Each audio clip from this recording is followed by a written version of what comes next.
ሰበር መረጃ። አዎ አሁን የደረሰን ሰበር መረጃ አለ። ወደ ዘገባው ከመግባቴ በፊት ለቻናሉ አዲስ ከሆናችሁ ሰብስክራይብ በማድረግና የደወል ምልክቷን በማብራት ሁልጊዜም ስንለቅ ወደ እናንተ እንዲደርስ አድርጉ። ወደ መረጃው ገባለው። ዓለም ትንፋሿ አቁማለች። መካከለኛው ምስራቅ በከባድ የጦር ነበልባል ውስጥ ናት።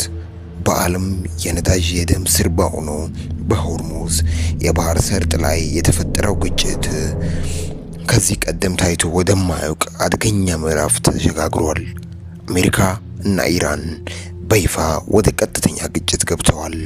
ሰማዩ በድሮንና በሚሳኤል ነበልባል ተጋርዷል። የአሜሪካ ወታደራዊ እዝ ሴንትኮም ከጥቂት ሰዓታት በፊት በአስደንጋጭ ሁኔታ ይፋ ባደረገው መረጃ ራስን ለመከላከል በሚል ሰበብ በአሜሪካ የባህር ኃይል እና በክልሉ አጋሮቿ ላይ የተተኮሱ የባለስቲክ ሚሳኤሎችን እና ድሮኖችን መቶ መጣሉን አስታውቋል። አሜሪካ በቀይ ሽምቅ ደሴት ላይ ባለው የኢራን ወታደራዊ የመሬት መቆጣጠሪያ ጣቢያ ላይ የደረሰችው ጥቃት ግጭቱን ወደ ሌላ ደረጃ አሸጋግሮታል።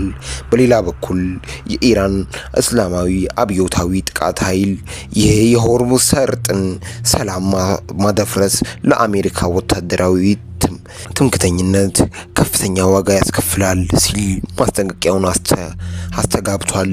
በግጭቱ ውስጥ የንጹሃን የደረሰባቸው ጉዳት ዓለምን ትኩረት ስቧል።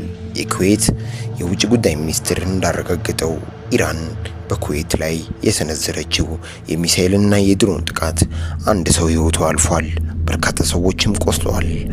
ጥቃቱ የኩዌትን ዓለም አቀፍ አውሮፕላን ማረፊያና የተለያዩ ዲፕሎማሲያዊ ተቋማትን ኢላማ ያደረገ ነበር። የኩዌት መከላከያ ቃል አቀባይ ብርጋዴር ጄኔራል ሳዑድ አብዱልአዚዝ አልአታይቢ ጥቃቱ ወንጀለኛ ኢራናዊ ጥቃት በማለት በአንደበታቸው ኮንነዋል። የባህር ላይ ውጊያውና የቦትስዋና መርከብ። በዚህ ግጭት ውስጥ የባህር ላይ ውጊያው እጅግ አደገኛ ነው። ሴንትኮም በይፋ እንዳስታወቀው ሚያዝያ 13 ከተጀመረው የሆርሙዝ የባህር ማገጃ በኋላ አሜሪካ ባዶ የነዳጅ መርከብ ላይ እርምጃ ወስዳለች። የአሜሪካ ጦር ጄት የቦትስዋና ባንዲራ በተሰቀለበት የነዳጅ መርከብ ላይ የሄል ፋየር ሚሳኤል ተኩሳለች።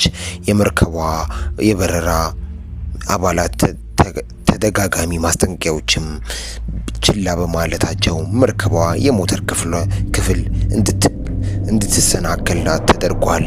ይህ ድርጊት በባህር ተጓዦች ዘንድ ከፍተኛ ስጋት ፈጥሯል። ፖለቲካዊው ውዝግብ። ትራምፕና ሩቢዮ። ወደ ፖለቲካዊ ገጽታ ስንመለስ በዋይት ሃውስ እና በኢራን መካከል ያለው ድርድር የታለ?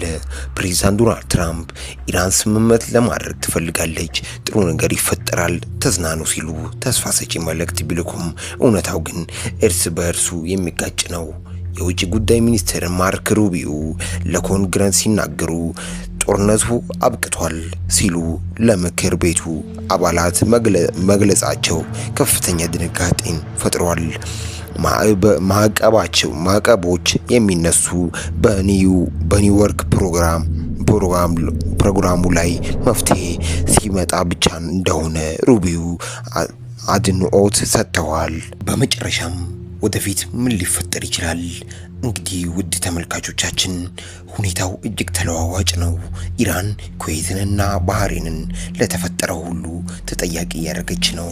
የአሜሪካና የኢራን ግጭት ከክልላዊ አልፎ የዓለምን ኢኮኖሚ እያናጋ ነው። ድርድሩ ለምን ተቋረጠ? ወይስ ይህ የጦርነቱ ማሳረጊያ ነው? ወይስ እንዲህ አዲስ አደጋ የሁኔታውን መባባስ ወይም መረጋጋት በየሴኮንዶቹ እየተከታተለን እናቀርብልዎታለን። አሁን መላው ዓለም በጥሞና እየተከታተለ ነው። አዲስ መረጃ እስኪኖረን ድረስ እኛ እዚህ ጋር እናበቃለን። ሰላም ይቆዩን።